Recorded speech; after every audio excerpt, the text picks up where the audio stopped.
Bienvenue à cette troisième partie de votre émission Avis de la diaspora sur les ondes d'Afro-Web TV. Nous sommes très honorés de la présence en ligne, surtout à vous qui nous écoutez, vous qui essayez également de partager cette émission avec les uns les autres sur d'autres plateformes. Nous sommes en direct également sur notre chaîne YouTube.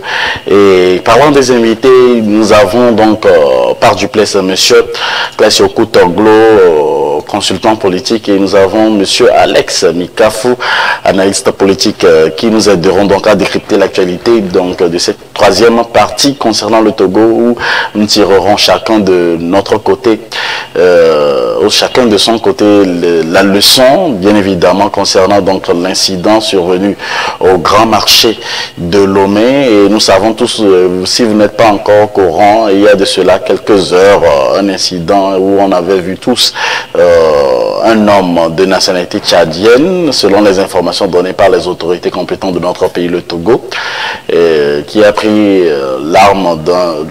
On ne sait même pas où il a vu l'arme, et qui a pris l'arme et qui voulait tirer sur les bonnes dames du marché d'Aulato. Et bien entendu, selon le communiqué du ministre en charge de la sécurité, il est un certain Aboubakar Mohamed Ousmane, âgé de 51 ans, vendeur de friperie, et donc demeurant au Togo il y a plus de 2 ans au moins.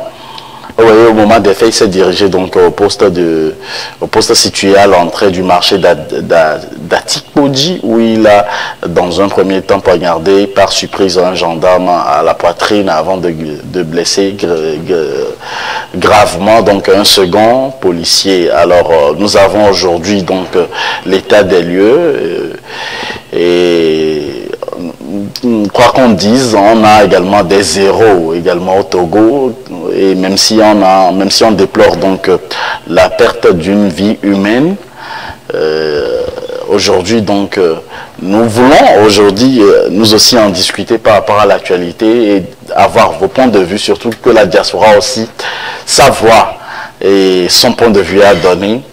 Et pour en discuter, monsieur Alex Mikafou et monsieur Classio Koutoglo. Monsieur Classio Koutoglo, lorsque je me parlais, je vous voyais sourire. Oui, tout à fait, puisque tu sais, rapidement, les gens ont voulu lier cette affaire, cet incident à une affaire terroriste. Mais quand nous prenons comment les terroristes ou bien les djihadistes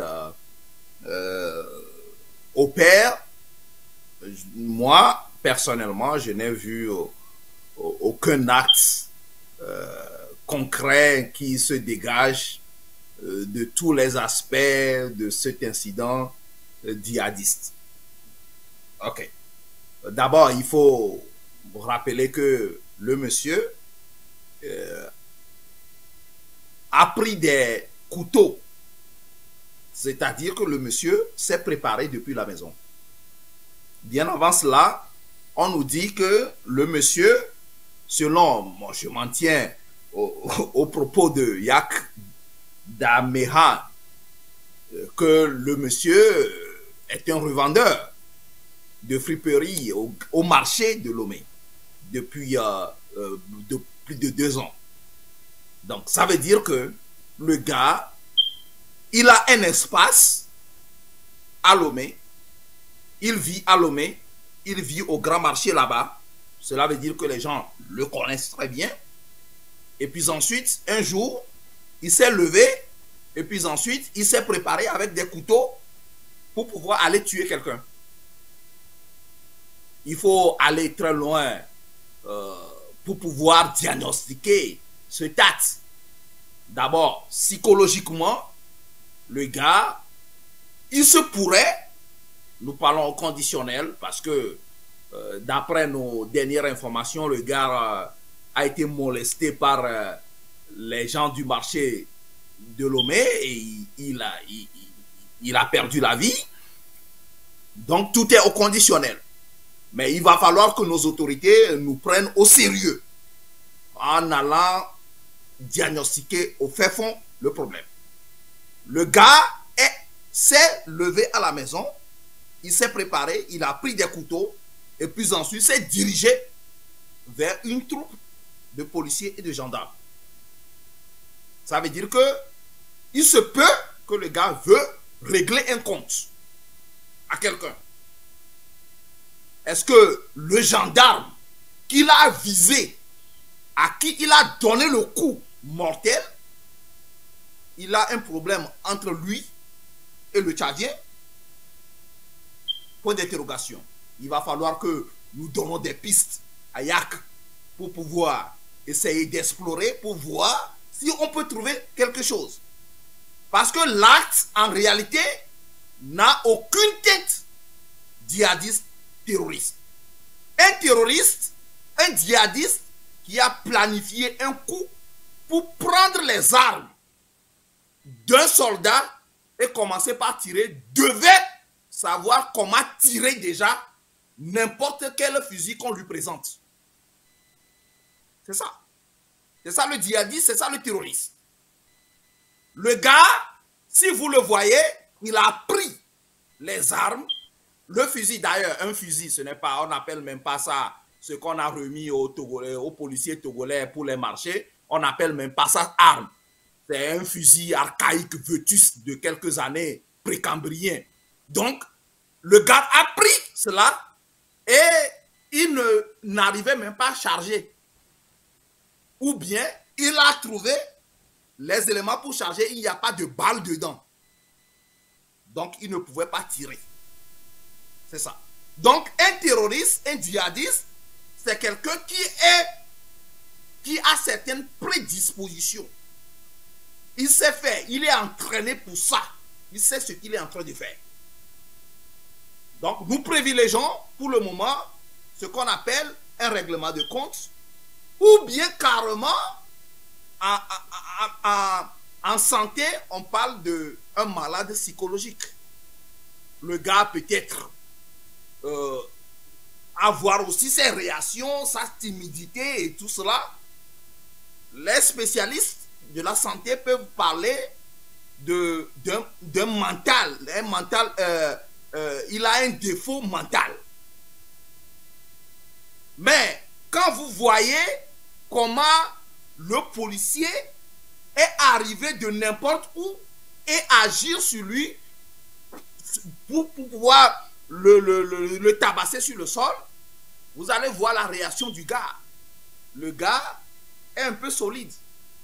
N'eût été l'intervention de l'entourage, c'est-à-dire la population, que Yak Daeman et ses éléments utilisaient pour pouvoir tirer sur ces mêmes populations qui ont sauvé finalement les gens, n'eût été l'intervention de la population, vous allez voir que le gars qui a été pris, le gars qui est venu renverser le gars, serait tué aussi. Parce que le gars, il semblerait qu'il est solide, ou bien il comptait sur quelque chose.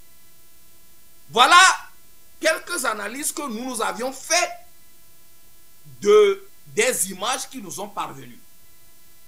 Le gars peut être un malade mental. Le gars peut vouloir régler un compte à un gendarme spécifique qu'il connaît très bien. Mais le cas terroriste, djihadiste, que nos autorités voulaient faire savoir, ou bien les gens voulaient faire savoir, nous n'avons vu aucune... Oui, monsieur Classe, pour le moment, l'autorité n'a pas dit que ce sont des djihadistes. Bon, maintenant, on va revenir juste après pour en discuter. Nous avons également un téléspectateur ou un auditeur en ligne. Bonjour. Oui, bonsoir, monsieur. À quel honneur, s'il vous plaît? C'est M. Abdallah Issa Moussa, ex-président de la communauté estudiantine au Togo. Je vous appelle depuis Yaoundé. Alors, allez-y pour votre intervention. Oui, avant tout propos, permettez-moi de me joindre à toute la communauté internationale et nationale pour présenter une sincère condoléances aux frères togolais et aux autorités togolaises suite à l'incident ou à l'acte ignoble commis par l'agresseur au marché de Lomé. Oui. Alors, quel est votre... Ceci étant, oui. Oui, ceci étant, j'interviens par rapport à l'identité accordée à l'agresseur. Jusqu'à preuve du contraire, ce qui concerne la communauté tchadienne au Togo, nous ne reconnaissons pas ce monsieur, puisque rien ne prouve, il n'est ni connu du milieu tchadien et rien n'atteste qu'il a la nationalité tchadienne. Suite à cet incident, nous avons dépêché le président de la communauté tchadienne au Togo. Nous l'avons invité à se rendre sur les lieux pour les informations précises. Une fois à la gendarmerie, auprès des autorités compétentes, il a essayé de vérifier et avoir les informations pour confirmer si ce dernier était tchadien, mais malheureusement, aucune information n'attestant la nationalité de ce monsieur jusqu'à l'heure présente où je vous parle. Donc nous, tchadiens, jusqu'à preuve du contraire, en attendant la suite de l'enquête, voudrons faire comprendre à nos frères togolais que nous ne sommes ni de loin ni de près impliqués à cette agression barbare. Et c'est avec amertume que j'interviens parce que vous connaissez le lien intrinsèque qui ligne les Togolais et les Tchadiens. Nous vivons depuis des années en frères.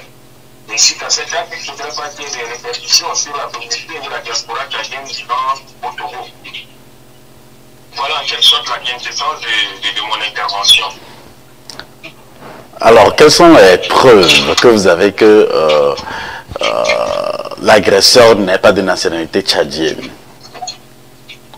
Les preuves, jusqu'à preuve du contraire, nous n'avons pas les preuves puisque l'enquête continue par suivre son chemin. Par contre, ce que nous avons fait, nous avons voulu vraiment identifier si ce ressortissant est tchadien. Étant donné que nous, tchadiens vivant au Togo, nous nous connaissons presque tous. Okay. Et le président tchadien de la communauté tchadienne au Togo s'est dépêché sur les lieux en se rendant à la gendarmerie. Une fois à la gendarmerie, il a cherché à vérifier si des pièces attestant que ce monsieur était tchadien, mais malheureusement, rien ne prouve que ce monsieur est tchadien. Donc, nous fions sur ces informations.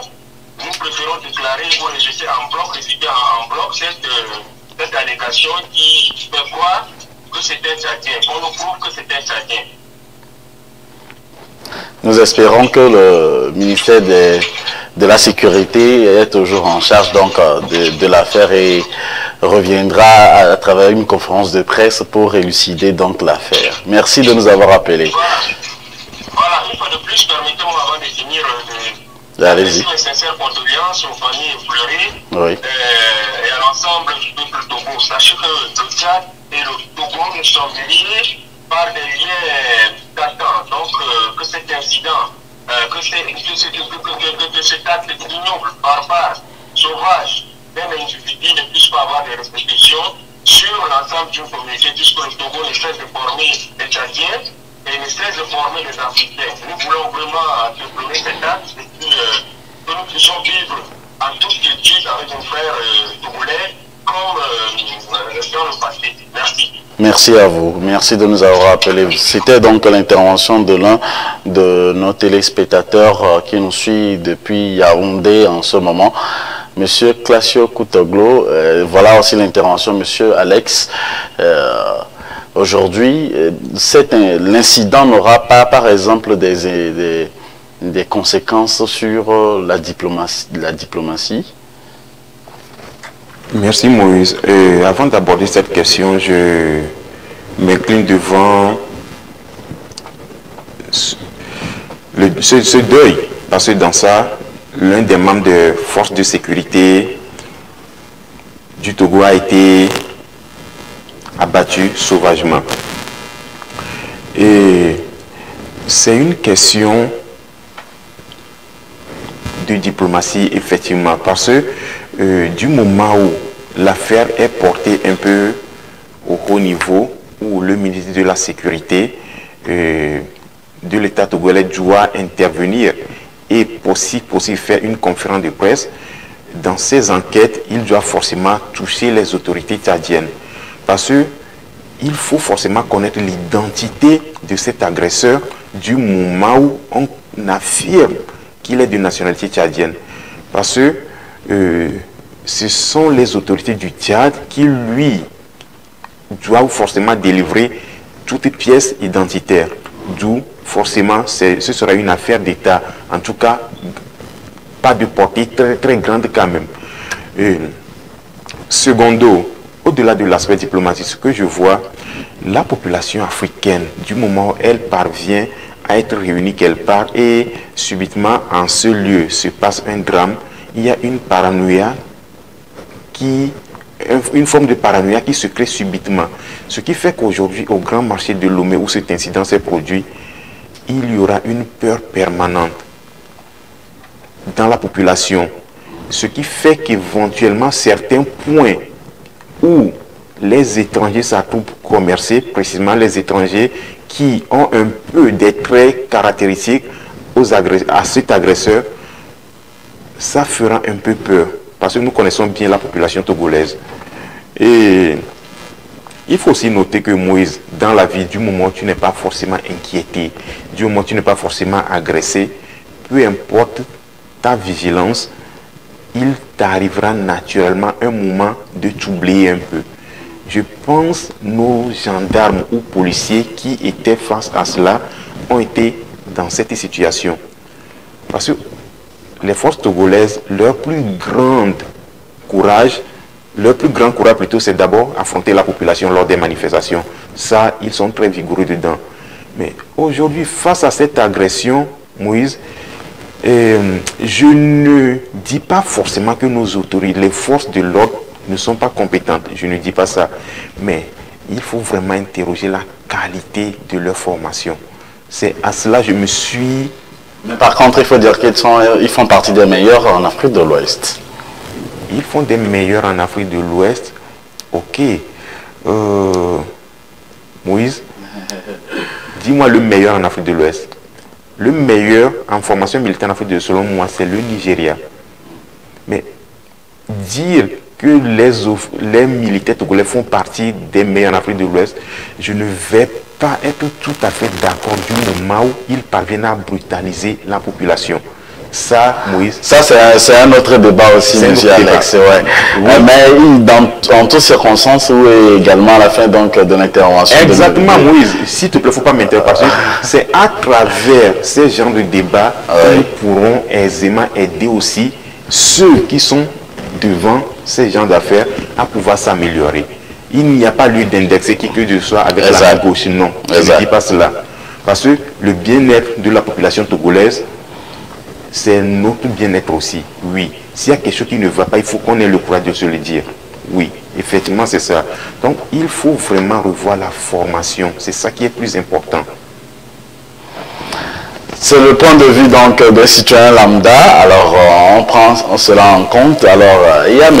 Yak Damhan, le général Yak Damhan, si je me permets de le dire, alors, qui a réitéré l'engagement et la détermination des forces de défense et de sécurité à assurer la protection des personnes et des biens en toutes circonstances et sur toute l'étendue du territoire national. Une occasion pour mettre toujours en confiance les uns les autres. Monsieur Classio Koutoglo, aujourd'hui, nous avons également une perte de vie humaine. Et concernant déjà donc la sécurité du marché de la Daoulatto, que faut-il dire aujourd'hui? Pouvons-nous dire que nos mamans, ou soit nos grands frères, ou soit les commerçants de la Daoulatto, il n'y a pas que des Togolais, il y a toutes les communautés africaines qui se retrouvent au marché de la Daoulatto, sont en sécurité? Je ne pense pas qu'aucune personne, moi je le dis toujours à ma famille, il n'y a pas un seul Togolais en sécurité au Togo. La grande sécurité au Togo, c'est autour de la présidence de Faure Gnassingbé. C'est tout, ça s'arrête là. Mais il y a également les camps, hein? Il y a également beaucoup de lieux qui sont très bien sécurisés au Togo, monsieur Classio. Je vous dis même que les camps ne sont pas en sécurité. Parce que quand vous envoyez des militaires, des policiers, des gendarmes sans munitions et que vous envoyez seulement un groupuscule en cas d'urgence avec des matériels qu'il faut pour pouvoir dégager des gens, vous n'êtes pas en sécurité. Le Togo n'est pas en sécurité. Moi, je vous le dis clair et net. OK? Donc, nos mamans qui sont au grand marché doivent commencer par se poser des questions et chercher à aller vers l'autorité pour comprendre pourquoi même les armes, les fusils archaïques précambriens qu'on a remis aux policiers, aux jeunes policiers, ne fonctionnaient pas. Je m'incline, après tout, devant notre compatriote qui est parti comme ça sous le coup d'un malade mental ou bien d'un règlement de compte. Je m'incline devant lui, devant sa mémoire. Et je salue aussi le courage de ce policier que nous devons d'ailleurs célébrer au niveau de la diaspora comme au niveau du Togo, ce policier qui a pris le courage et qui, peut-être, il a compris que l'arme, le fusil que le gars a pris ne contient pas d'éléments essentiels pour le tuer et il a pris le courage pour aller tabasser le gars. Il faut saluer ce courage et les autorités togolaises doivent plutôt promouvoir ces personnes que les tyrans qui sont dans leur couloir. Il faut qu'on le dise. Donc, nous ne sommes pas en sécurité au Togo en réalité. Quand vous êtes dans un état dictatorial où tout le système militaire, policier, gendarme se consacre pour la survie d'un dictateur, vous n'êtes pas en sécurité. Donc tout peut arriver à Lomé. Quand tu descends à Lomé aujourd'hui, n'importe quel élément mental peut surgir sur toi et faire de quoi. Je ne pense pas, hein, même quand vous allez à Lomé, vous devez savoir qu'il y a de la sécurité partout. Et même quand on passe dans les rues aujourd'hui, à Lomé ou quel que soit le lieu, la plupart du temps, il y a des lieux stratégiques où on retrouve par exemple les forces de l'ordre et qui maintiennent de l'ordre à Lomé. Les forces de l'ordre n'ont pas des éléments essentiels pour lutter contre l'élément étranger. C'est ça le problème. La grande question qui se pose aujourd'hui, c'est là où, par exemple, l'agresseur a trouvé l'arme, en fait. Le couteau. Je parle des deux armes, parce qu'il avait pris, il avait même lui-même l'arme blanche, et puis il avait aussi pris l'arme d'un policier, je crois. Donc, où est-ce qu'il a trouvé l'arme? C'est ça, en fait, la grande question qui se pose en toutes circonstances. On pourrait se poser. Mais ce qui nous intéresse plus, c'est de ne pas mettre encore plus le couteau dans les plaies, mais plutôt de trouver une solution et de donner notre point de vue en vous posant, par exemple, ces genres de questions stratégiques ou comment est-ce qu'on peut y remédier, comment est-ce qu'on peut faire maintenant pour que ces genres d'incidents ne se répètent plus, Monsieur Alès. Moïse, il faut forcément prévenir.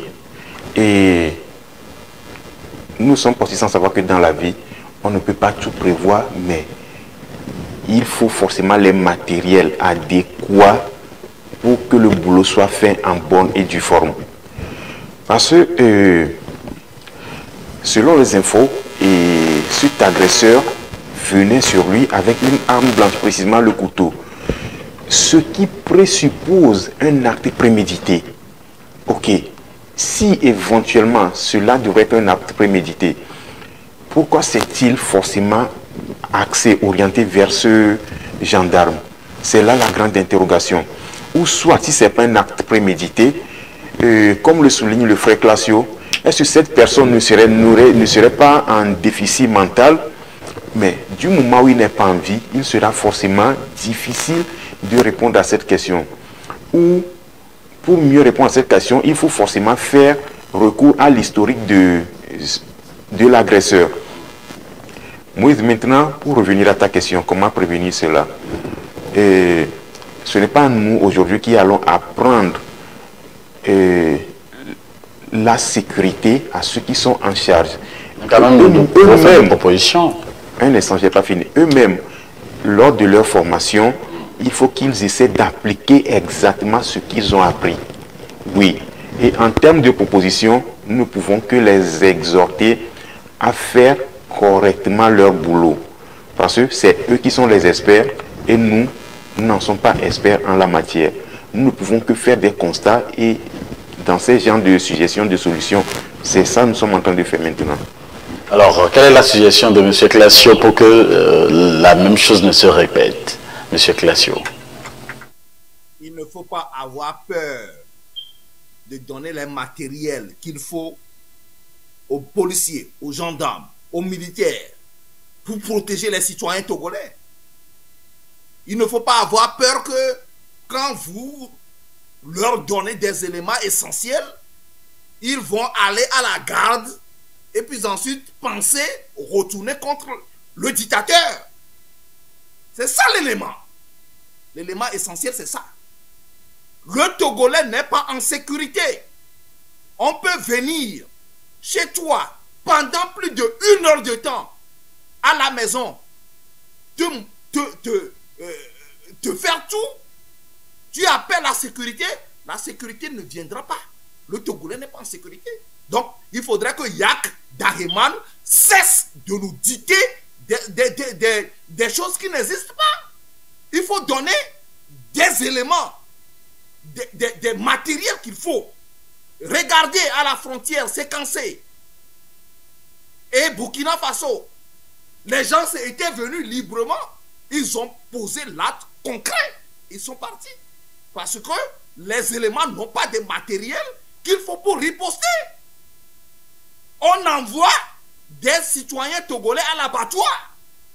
Et on préfère protéger un président dictateur qui fait 3, 4, 5 mandats. Bête. Monsieur Classio, on ne parle pas du président, on parle de la sécurité du grand marché. Alors,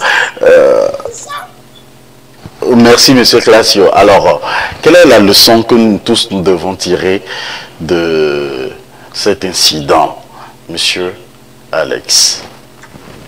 Moïse, la leçon à tirer, je peux oser te dire directement que la vigilance. Du moment où nous reconnaissons tous qu'en Afrique, en tout cas dans nos pays, le niveau de la sécurité, le niveau de la population n'est pas très optimal, j'exhorte la population à être un peu plus vigilante dans leur activité quotidienne. Parce que quoi qu'il en soit, la protection de leur vie dépend aussi d'eux. Il faut que je le dise ainsi, Moïse. Monsieur Classio Kotoglo, quelle est la leçon que vous pouvez tirer donc de cet incident et votre conclusion pour terminer cette émission? Je voudrais dire aux autorités togolaises que les peuples ou bien la population peut jouer un rôle important quand il s'agit de la sécurité citoyenne, quand il s'agit même de la sécurité des autorités. Vous pouvez voir ce malade mental ou bien quelqu'un qui a voulu régler un compte.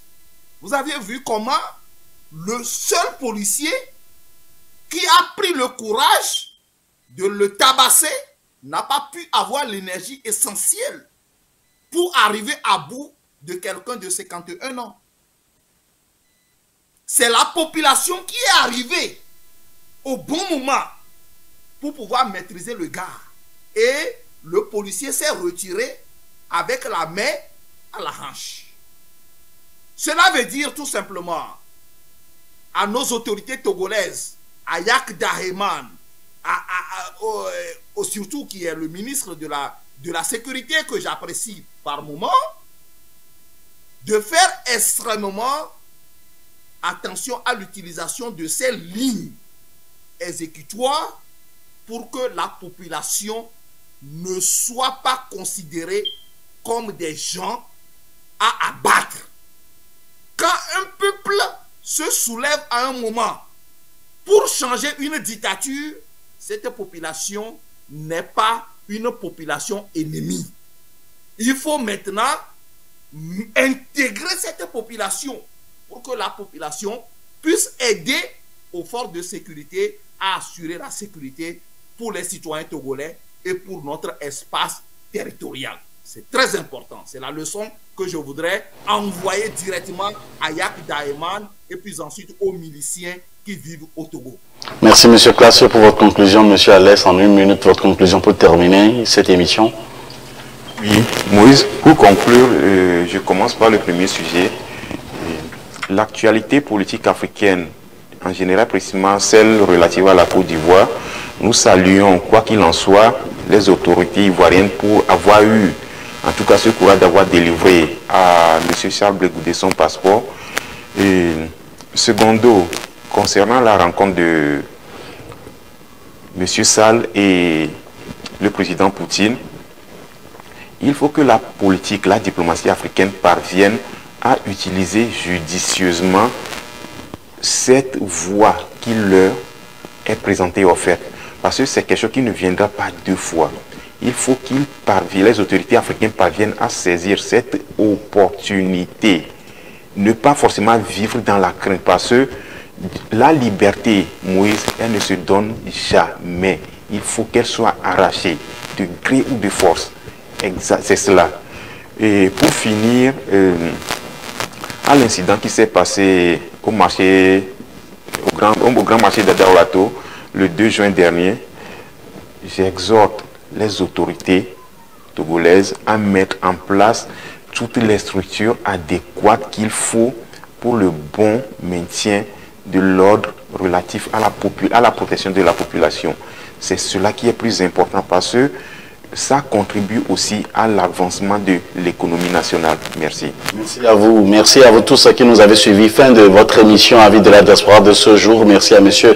Classio Koutoglo, consultant politique, M. Alex Mikafou, analyste politique. Merci à tous de vous abonner si vous n'êtes pas encore abonné à notre chaîne YouTube. Et pour ne rater aucune de nos émissions, activez votre cloche de notification et on se retrouve pour un autre numéro. Ciao, bye. Bon week-end.